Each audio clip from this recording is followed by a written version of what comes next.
Welcome to the Gears of Discovery Art Tour.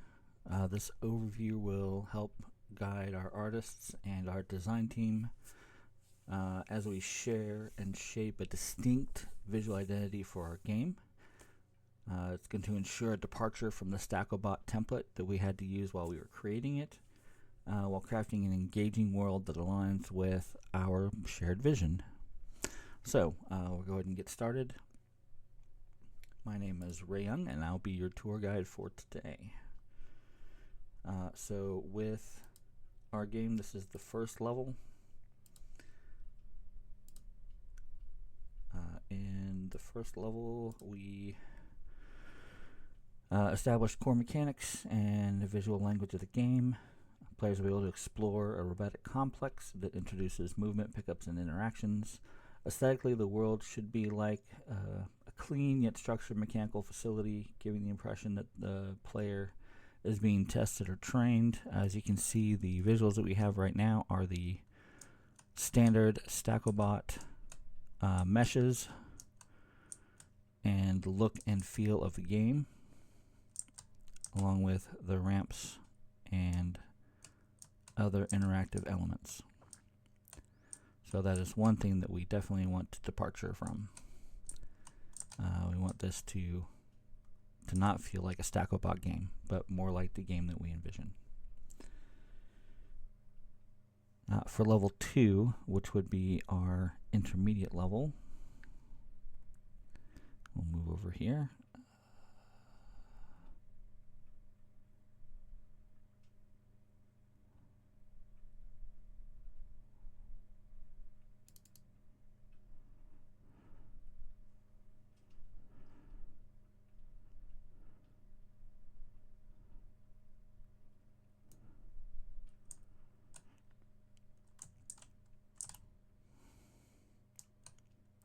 That's towards the end of the level. Let me get back over here at the beginning. Alright, so as you can see, the walls and such are pretty much the standard same that we've had in previous versions of the game. We do have our levers, which will open doors. You can see over here one of our stand-in models for our pickup, which right now is just screws, which will lead you into the next area. There's one of our spike traps.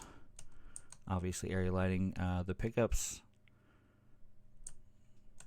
and then we have our damaging cubes, which will move, and our pickup cube, which is still looking very StackObot-ish because that's what we had. So interactions as far as doors, walls, we're looking for modular components for those. We're looking for a overall aesthetic where each level makes sense going through the first 3 levels, and we'll get to the 4th level after we cover the 3rd. So that would be here.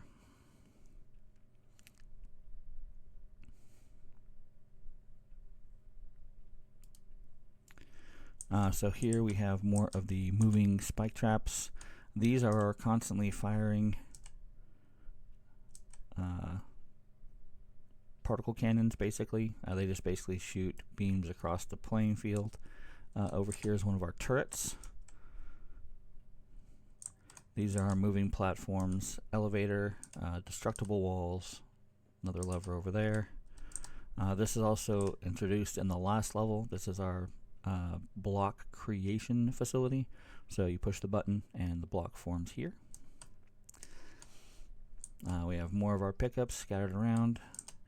We do have the respawn points. When you do those, these are our trigger traps. So you place the cubes on the trigger trap, you get enough of them, and they open up the doors. So once you open up the doors, that will lead us into so this is our deviation from the complex. So you can look back and see kind of how everything was laid out there. This leads you over a series of stable platforms with more pickups to gain.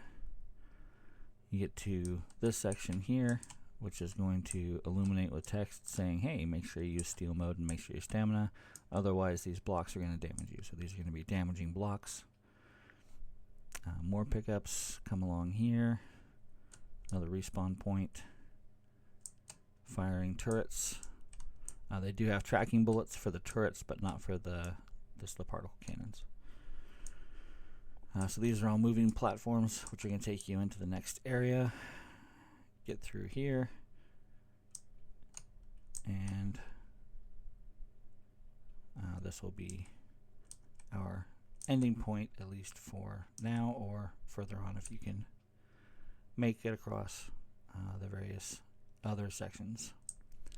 So for level 4, that's a scenery shift, kind of setting the stage for the next biome, if you will, with the moving stone platforms. Previously we had the mechanical designs, kind of more of a maybe organic mechanical fusion. Kind of leads them into wondering what is going to be coming next. For our art and design goals, the new skeleton for the player bot is probably the number 1 on our list. All these are covered in the Trello cards, which I lost access to. So all the Trello cards were filled out with the design changes that we were wanting to have occur, or art changes that we wanted to, as well as a background for our main menu loading screen. So chips, or some sort of a data-driven upgrade. The modular world we talked about, modular walls, floors, traps, triggers should look less less Stacklebot and more what we're shooting for this new look. Realistically, kind of a combination of Astrobot and Clank would be kind of what we had for our vision. Ratchet and Clank, if you're familiar with those. And obviously that's the first 3 levels. The 4th level is kind of shifting into something new. So the rest of the information as far as our requests for either assets or materials, etc., are listed in the Trello card, so we submitted earlier this week. Thank you for your attention, and I hope this helps.